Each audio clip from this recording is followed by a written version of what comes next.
както винаги, с оригинални идеи. Сега тук госпожа Моника Панайотова, икономист и кандидат, мажоритарен депутат от 25-ти район в София.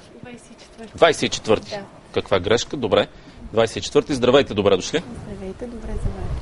Нашите зрители знаят от новините, днес една от водещите новини, вашата партия ГЕРБ подписа пакт за стабилност с Конфедерацията на работодателите и индустриалците в България. Какъв е смисъл от това нещо? По принцип и в самата управленска програма, държа да подчертая, че програмата, която представихме, наистина управленска, тя не е предизборна. И с днешния акт с КРИП ние целиме три основни неща. Специално с днешното мероприятие. Това е запазване на финансовата стабилност, също така запазване на валутния борд до приемането съответно на еврото при същия индекс на 0,956 и съответно да не се посяга на валутния и финансовия резерв. И в програмата си мерките, които залагаме, са да се създаде една комфортна среда за бизнеса, ресурса да остане в бизнеса, така че да има възможност наистина реалния сектор да действа в условията на финансова криза. Не случайно намалихме и ставката в нашата програма на 5%. Запазваме ставката на ДДС, тъй като проблема с ДДС-то според нас е това, че то се задържа от държавата. Реално за разлика от миналата година, в момента от 300 на 600 милиона лева се задържат. Това са свежи пари, които в крайна сметка трябва да бъдат в реалния сектор. И предвид финансовата криза и вътрешнофирмените задлъжнялост и с липсата от друга страна на свежи пари в бизнеса, се оказва в един момент, че държавата по-скоро пречи, отколкото помага. Нещо, което се откорява от всичко останало, споразумение с Международния валутен фонд. Защо според вас е необходимо? Знаем, чуваме обясненията на управляващите от дълго време насам. Ако трябва да бъда коректен, без НДСВ, които настояват за също на другите управляващи, че това ще бъде лош знак по-скоро. България няма нужда от такова споразумение, казват представителите на БСП, а всяко подобно споразумение е сигнал към инвеститорите, че има проблеми. Не бих казала. По-скоро трябва да започнем наистина да имаме така по-широка скореност, ако може да се каже, защото ние сме част от глобалната икономика и всъщност ние сме на международния пазар. Като участници в него ние трябва да предприемаме такива мерки, не трябва да се капсулираме и винаги да търсиме вината отвън. Другите мерки, под които се подписахте, съкращаване на администрацията, което преди избори не звучи добре да се казва, вероятно. То по-скоро е увеличаване ефективността на администрацията, защото знаем, че в момента българската администрация работи при ужасни условия и като ниво на заплащане, и като до някъде и инвестиране в нея. Така че по-скоро искаме да засилим ефективността. Наистина хора, които отговарят за важни оперативни програми, да имат необходимото възнаграждение и да може по този начин да се спре текучеството в администрацията. Защото в момента особено младите експерти натрупват известен опит в администрацията и след това отиват в частния сектор, което е нормално при сегашните условия. Това искаме да променим всъщност. А да очакват ли гражданите съкращения в администрацията? По-скоро намаляване броя на министерствата според тяхната ефективност. Специално Министерството на авариите. На извънредните ситуации сега. Да, точно така. Добре, и последно по тази тема с големите проекти. Това, което всички обсъждат, както е започнала предизборната кампания от доста време насам, има ли смисъл да се дават сега пари за АЕЦ Белене? Имаме от страна от част от управляващите категорична позиция, че има смисъл от този проект и част от опозицията в същото време казва не ни трябва. За смисъл има смисъл от проекта. Въпросът е как ще се подходи към него. Позицията на ГЕРБ е това да бъде частен проект, т.е. да не се обременява данъкоплатец. Така че това е нашата разлика. Иначе по отношение на ядрената енергетика ГЕРБ има ясна позиция, че ние сме за ядрена енергетика. Всичко това, което се случи днес, разбира се, на базата в Европейската народна партия, защото всъщност в условията, един от приоритетите на ЕНП, това е промяната в климатичните условия и всъщност, намирайки се в тази ситуация, ядрената енергетика е определено един от начините за неефективна енергийна. Това, разбира се, което се случи днес е подписването на пакт за стабилност е на базата на управленската програма, която беше представена малко по-рано от ГЕРБ. Първи неотложни ако вие сте част от управлението, разбира се, първи неотложни мерки, които да очакват избирателите след изборите?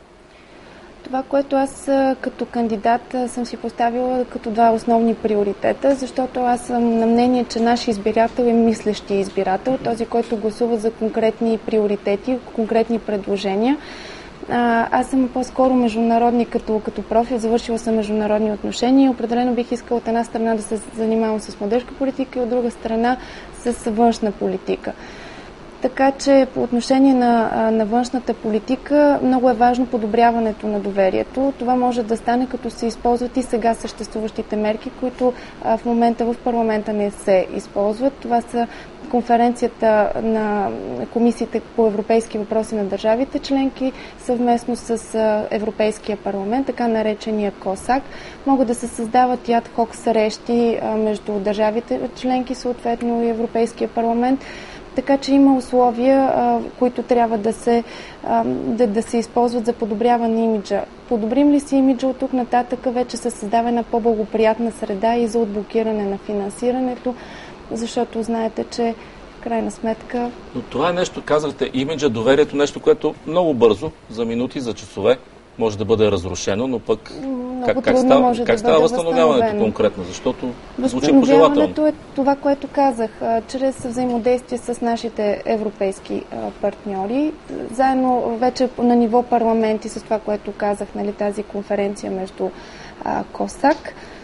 От друга страна, много е важно Лисабонския договор. Той ще влезе съвсем скоро в сила и трябва да се адаптира и правилника на Народното събрание съгласно него. Доколкото наблюдавам в момента, това не се предвижда. Пък Лисабонския договор е всъщност първият европейски акт, който дава толкова пряка възможност на националните парламенти да оказват влияние върху взимането на решения в Европейския съюз. Те ще бъдат националните парламенти на много по-ранен етап информирани и задължени да спазват този принцип на субсидиарността. Тоест, възстановяването на доверието ще стане и чрез нашите международни партньори, но е много важно ГЕРБ да има мнозинство, за да може да носи цялата политическа отговорност. Затова е много важно да има висока избирателна активност. Когато носиш цялата политическа отговорност... Видяхме от резултатите преди 10 дни обаче, че сте далеч от такова мнозинство. Затова се надявам, че в рамките на тези 2 седмици избирателите ще направят правилния избор, защото това е единствения начин в крайна сметка да се носи цялата отговорност, да се работи Министерски съвет да работи като един екип, а не като отделните министерства, като отделни феодални владения, всяко да дърпа за себе си. Съответно парламента по същия начин, т.е. институционалният триъгълник да работи ефективно.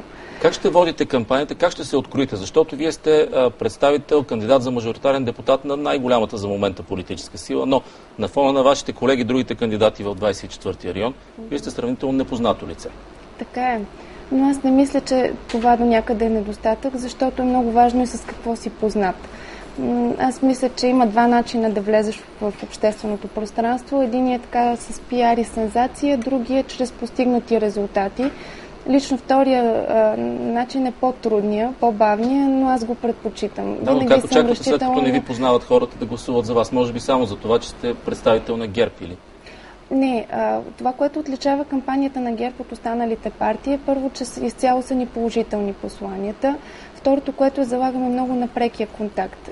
За това време, което разполагаме, аз ще се постарая да обиколя всички райони и наистина да бъда максимално близко с избирателите, защото в крайна сметка, когато ти предлагаш нещо от обектива, хубаво е след това да видиш на терен дали реално това са нуждите на хората, така че прекият контакт е много важен за мен. А нещо, което е важно да уточните за нашите зрители, вие сте кандидат за мажоритарен депутат, а подсигурила ли сте се някъде в листите? Пропорционалните? То никога нищо не е сигурно преди да излязат резултатите. По принцип, да, в пропорционална листа съм на 25-ти МИР. Тоест имате 2 района в София, в които да работите сега. Да. Добре, благодаря ви. Госпожа Моника Панайотова, кандидат за мажоритарен депутат от партия ГЕРБ в 24-ти Софийски избирателен район. След малко ще разговаряме с водача на листата в 25-ти на НДСВ и също кандидат за мажоритарен депутат от НДСВ, професор Огнян Герджиков. Преди това, също по новина от деня и делото за източване